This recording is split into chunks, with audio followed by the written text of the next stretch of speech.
Hello विद्यार्थी मित्रांनो, ignite banking चॅनलमध्ये आपल्या सगळ्यांचं स्वागत. मी मकरंद आंबटकर आणि मागील 11 पेक्षा अधिक वर्षापासून क्वांटिटेटिव्ह ऍप्टिट्यूड आणि रिझनिंग हे दोन्ही विषय घेतो.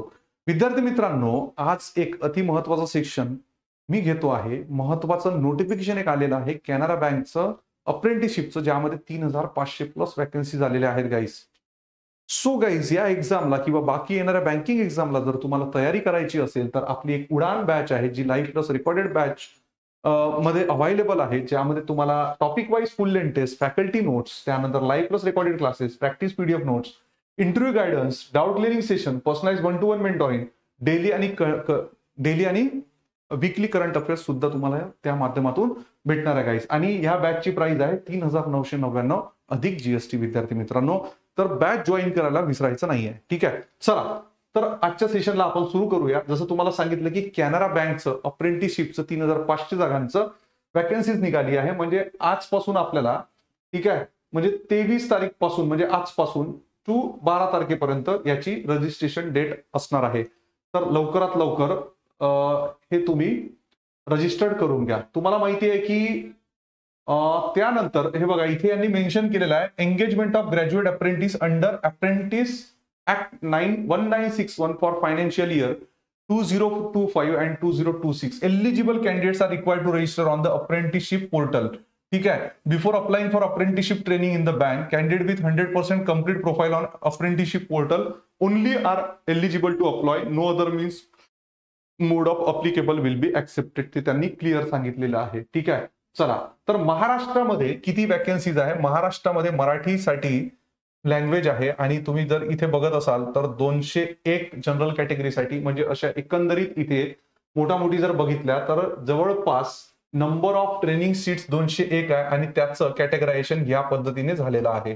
ठीक आहे, तर हे तुम्ही बघू शकता की आकडा हा मोठा आहे. अप्लाय करायला हरकत नाहीये ज्या कॅन्डिडेटला रिक्वायरमेंट आहे. ठीक आहे, यामध्ये बघा तुम्हाला रिलॅक्सेशन जर बघितलं, इथे रिलॅक्सेशन शेड्यूल कास्ट वाल्यांना 5 वर्ष आहे आणि अदर ट्राईब वाल्याला 3 वर्ष आहे. ठीक आहे, आणि त्यांनी दिलेलं आहे की मिनिमम एज जे आहे 20 वर्ष आणि मॅक्झिमम 20 म्हणजे मॅक्झिमम जे एज आहे हे 28 वर्ष. आणि मग कॅटेगरी वाईज त्यांनी रिलॅक्सेशन दिलाय. सपोज जर एससी कॅटेगरी असेल तर 28 अधिक 5 म्हणजे 33 वर्षापर्यंत त्याला एक्झाम देता येणार ही.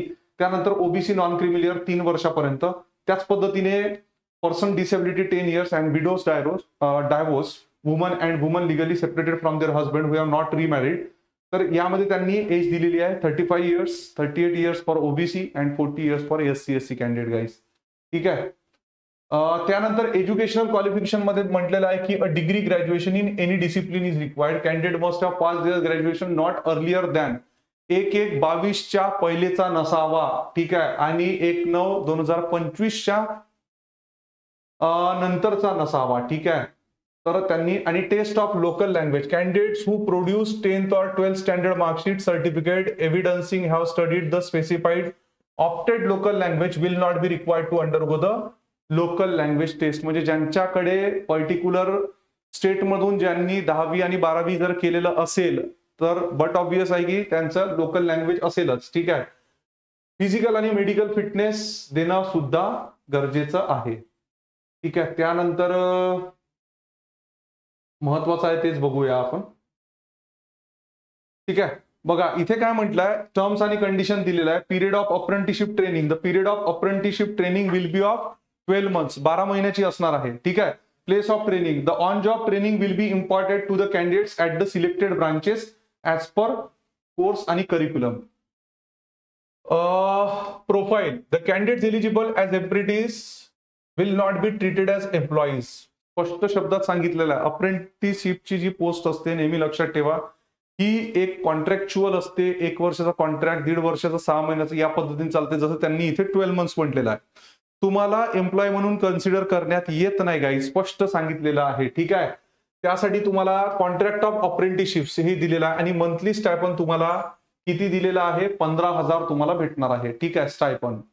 त्यानंतर account on a monthly basis. ठीक आहे, आणि government share of stipend 4,500 will be directly credited to the apprenticeship bank account through DBT mode as per extant guidelines. The stipend shall be paid to apprenticeship each month after adjusting loss of pay if any. ठीक आहे, Hours of work. The apprenticeship shall be imparted on job training during hours of work as applicable to clerical cadre of bank.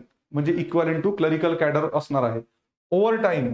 No apprentice shall be required or allowed to work overtime except with the approval of apprentice. म्हणजे तुम्हाला overtime करायची गरज नाही.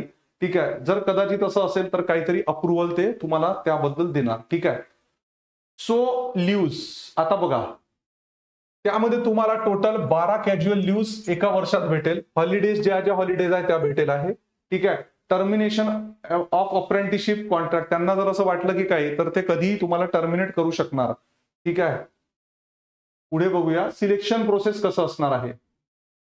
आता selection process मध्ये काय म्हटलेलं आहे की career recruitment engagement of graduate apprenticeship in Canara bank under apprenticeship act. The merit list of those candidates who have applied will be prepared state-wise in descending order on the basis of marks percentage obtained in 12th standard HSC 10+2 diploma examination. In case more than one candidate is having the same percentage, such candidates will be ranked according to the age descending order in the merit. Minimum qualifying marks not less than 60%, will not be less than 60%, 55% for SC, ST, PWBD, 12th standard diploma, and the fraction of percentage so arrived will be ignored. 59.99 will be treated as less than 60. बघा लक्षात घ्या, म्हणजे 0.01 जरी कमी असेल तरी it treated as less than.